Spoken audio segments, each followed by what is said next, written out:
get him on assisted dying. Should we get your Tash on assisted dying? Is that what this says? Or have I assumed it's gender? You have, absolutely. I think it's very much a...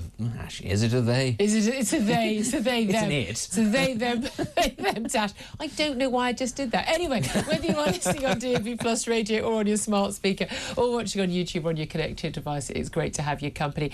Coming up in the next hour, the 60-day ceasefire in Lebanon has begun after Israel and Hezbollah agreed to that US-backed peace deal that sees both sides withdraw from southern Lebanon. Plus, the assisted dying bill. We'll be talking more about that. That vote's coming up on Friday, but it could be scrapped even before the official vote on Friday, after a group of crossbench MPs or cross-party MPs tabled a wrecking amendment to stop it. We'll talk about that as well. And the three former Conservative Prime Ministers, that's Johnson, May and Truss, who were all opposed to the assisted dying bill and have spoken out today. And at Labour's net zero plans, one of my favourite stories of the week, they are in chaos after electric car sales targets and massive fines on car manufacturers were blamed for the closure of the Vauxhall factory in Luton, costing 1,100 jobs. Well, let's talk about that first up in the show.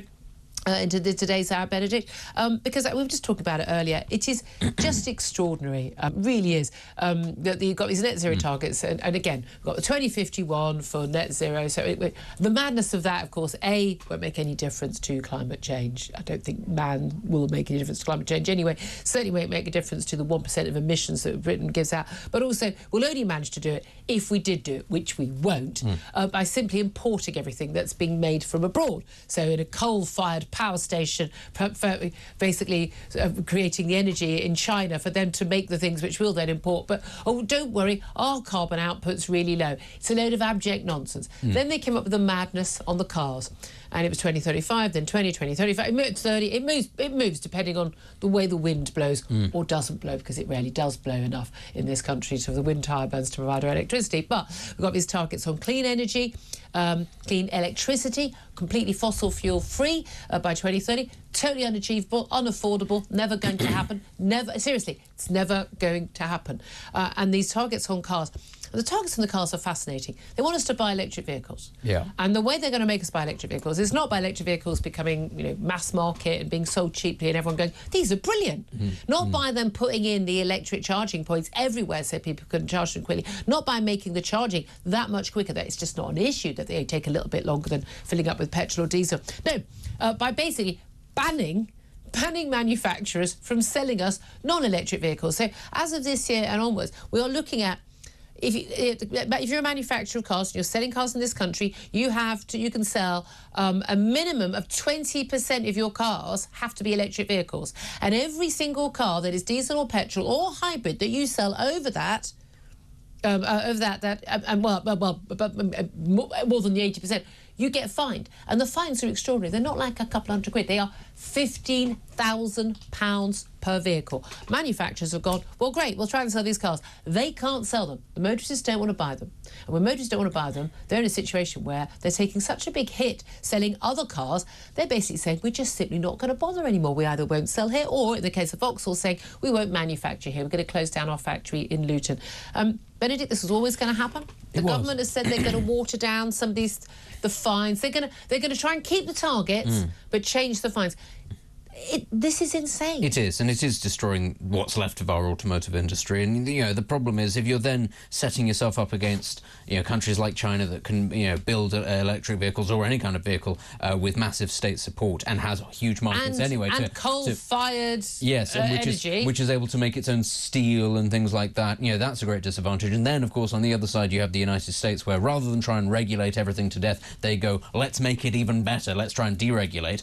And also, let's frack, let's drill for gas, let's drill for oil, and become the world's biggest energy supplier. It's a really desperate state of affairs. The United States is effectively a European country, but it is the polar opposite in terms of the philosophical outlook. It's as if everybody who left went, right, well, we're going to try this idea somewhere else, and that's exactly what they did, and lo and behold, it's the superpower. And everybody still in Europe is going, oh, well, maybe it'll change. Yeah, they talk a good game. I mean, Joe Biden, the Democrats, talked a great game on net zero, and there's a load of absolute abject nonsense about it goes on.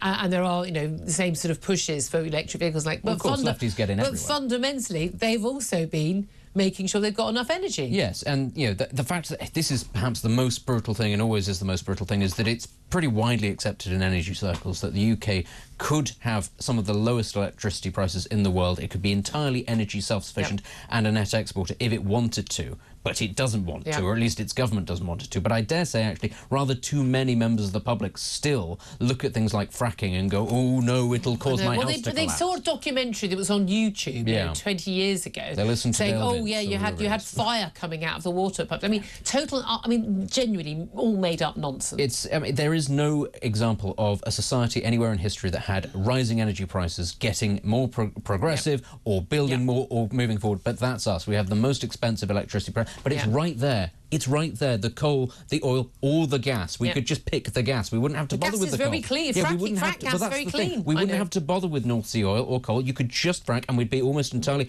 energy independent, almost like that. But we choose not to. And on top of that, you could use that to then fund the transition to nuclear, which France has done and now generates huge amounts of even cleaner energy. But we're not going to do that either, because why would you make things easy for yourself in the UK? That's not how we roll. Well, no, exactly, because there is a self-flagellating aspect to this religion, this eco-zealotry, that they rather like, although they constantly say we're going to get richer, we're going to create 500,000 green jobs, land of milk and honey, cheaper energy, more reliable energy, more secure energy, everything. All of it is an abject lie. And anyone who can add up, I'm not talking about having it, I've got the same qualification from university as Ed Miliband, by the way. Anyone who can do, I'm talking like maths of an 8-year-old could tell you that this stuff doesn't add up. But I want to hear from you, particularly, do you own an electric vehicle? Have you decided to upgrade your car, but you've not got an electric vehicle? Maybe you've had one. I went, no, thank you very much.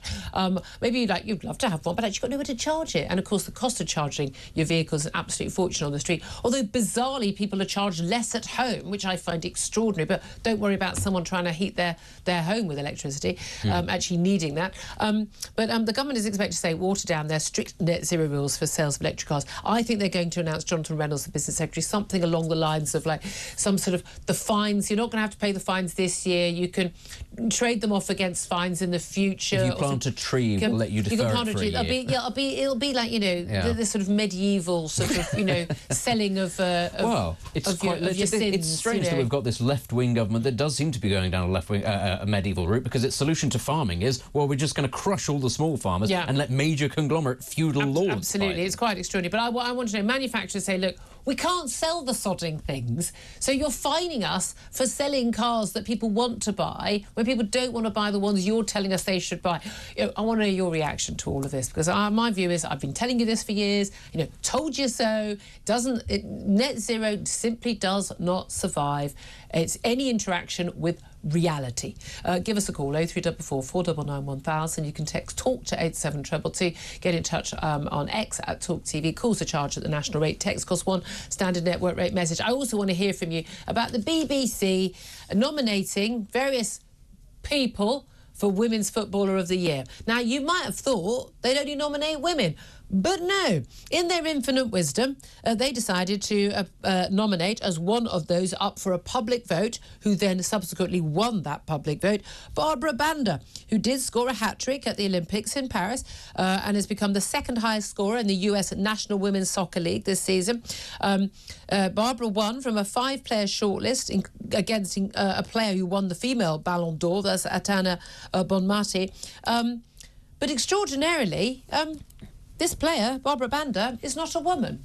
Now, Barbara Banda was assigned female at birth, but actually he has this thing called DSD, differences in sex development, when has, in 2022, got banned from the Africa Cup of Nations tournament. Why? Because he failed sex tests. He failed testosterone tests. He had the testosterone of a man because he was born a man and was incorrectly identified as female at birth. He's also been banned from transfer to Real Madrid after failing sex tests in that country as well. It's very, very simple. He is a man who has been living as a woman. I don't blame him. It's not his fault. Doctors made a mistake at the start. I'm sure this is all very sad and must be very difficult. But nevertheless, he's a man. And you only have to look at him, if we could put a picture up on the screen, you only have to look at him to know, for those watching on YouTube, that he is a man. He has a male physique in every single way. And then we saw, there's a video of him getting this award and all these female players, and they're clapping and smiling. Now, maybe it's because they're on camera. Maybe he's just a really nice guy. Maybe he's very lovely. Maybe, he's right. I'm not having a go at him. It's a simple matter of fact that the reasons he is a successful player is because he's a man. Yeah. We're pretty good at football. He shouldn't be nominated. He shouldn't be playing in women's leagues, and he shouldn't be winning awards for women players. As J.K. Rowling said, very, very, very clearly, clearly the BBC, presumably the BBC decided this was more time efficient than going door to door to spit directly in women's faces. I couldn't agree with you more, J.K. That's a very time-consuming thing to do. I say congratulations, perhaps. Show those ladies who's boss. It really is about time, actually, that He's men... feeling very brave, because I'm wired in and I can't reach him reach across the studio. Well, maybe if you're a man, you'd be able to reach me a little further. Your reach would be longer. Don't worry, there's a break coming. I'll reach him. When he doesn't appear in the next section, you know he's on the floor. You know that's where he is. Yeah, but I'm a man, so I'm also faster than you. Oh, how unfortunate. No, obviously it's ridiculous. Should we see? Should we try? Should we leave the cameras on and we'll see? We should film this. This would be quite funny. That would be award-winning. This would be, see, that's a sporting contest people would want to see, is how long I can survive. Put your money on Benedict or me. Come on, guys. The moustache, the wind resistance, it gives you a fighting chance, Julia. Just this once. No, it's ridiculous that we're even talking about this, obviously. But I agree with you, the fact that they're all sort of clapping there. But as I said earlier, that's because they have to play against Babs, and Babs might decide to go in two-footed or leave a crafty elbow in next time she goes up for a corner. Leah Thomas, 6 foot plus, huge male, all intact. We know he's all intact because he used to swing his todger around naked when he was in the women's changing rooms, when he was competing in women's college swimming. And this was a guy who had been, what was he, 400th or something in male swimming. Yeah. But oh no, decided suddenly, turns out I'm a woman. Turns out I'm no longer a bloke, I'm a woman. To be fair, 400th in the world is still not bad. He's still a hefty specimen of a man. But you're not making any money. You're not winning any awards. So then he goes into women. And the women were all basically told, if you speak out, you're out. You'll lose your scholarship at college. You lose your sporting future. You'll be labelled a bigot. And so they smiled and they carried on and they stood on podiums next to him as he won again and again and again. And they just had to do this.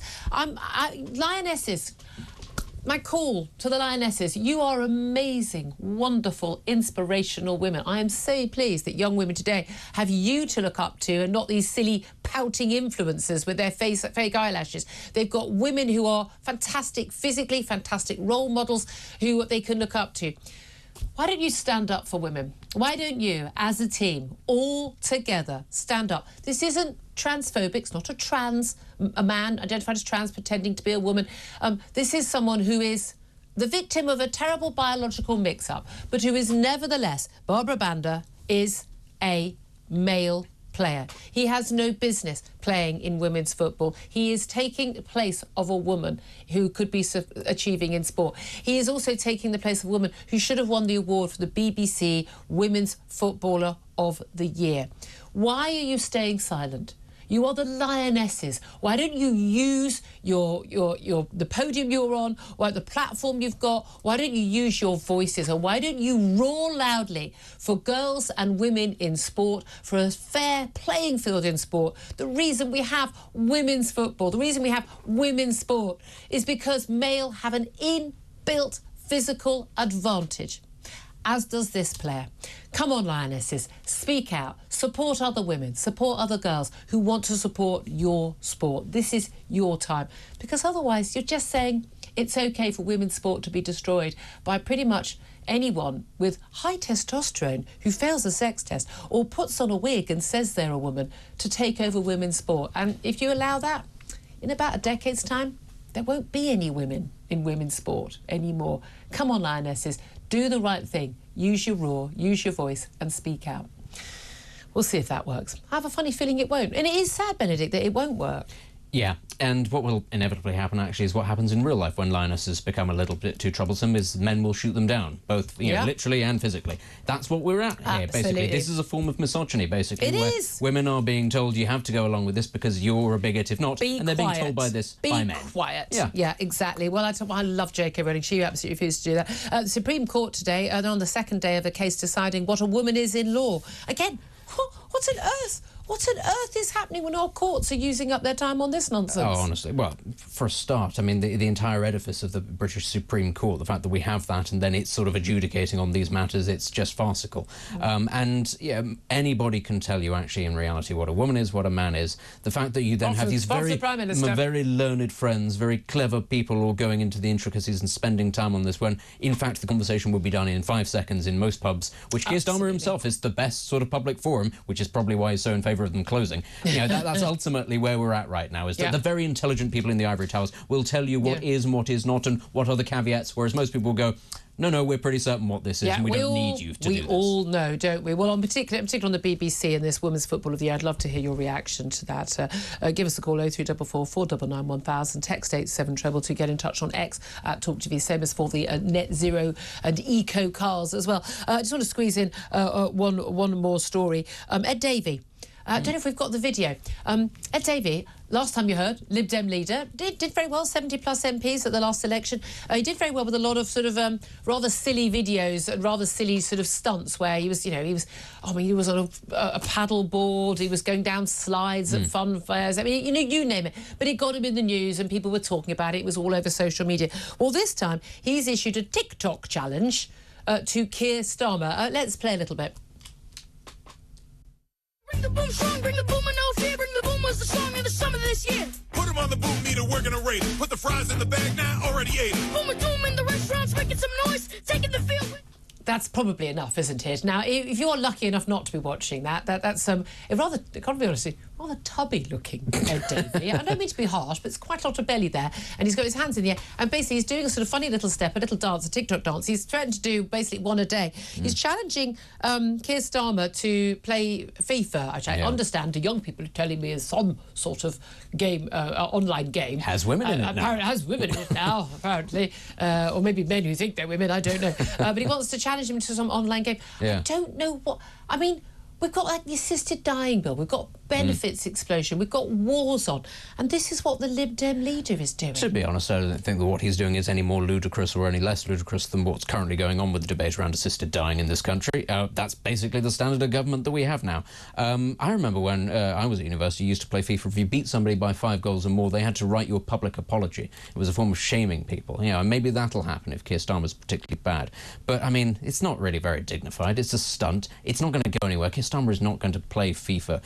Keir Starmer has no personal He's too busy life. Getting planes places. He gets planes places and then he just sort of sits there staring at the seat in front. He has no inner life, it turns out. Doesn't have a favourite Christmas film. Doesn't have what's favourite that about? I mean, probably because he didn't want to say The Grinch, because everybody would, the jokes would write themselves, or The Nightmare Before Christmas. There are many pitfalls there. But no, all that we've discovered so far is that Keir Starmer supports the Arsenal. He's an empty vessel, isn't he? He probably has nothing to say about the Arsenal. He's weirdly, although much cleverer, obviously, than Kamala Harris, who's clearly quite stupid. We played that video of her earlier. Let's face it, after a box of wine. Yeah.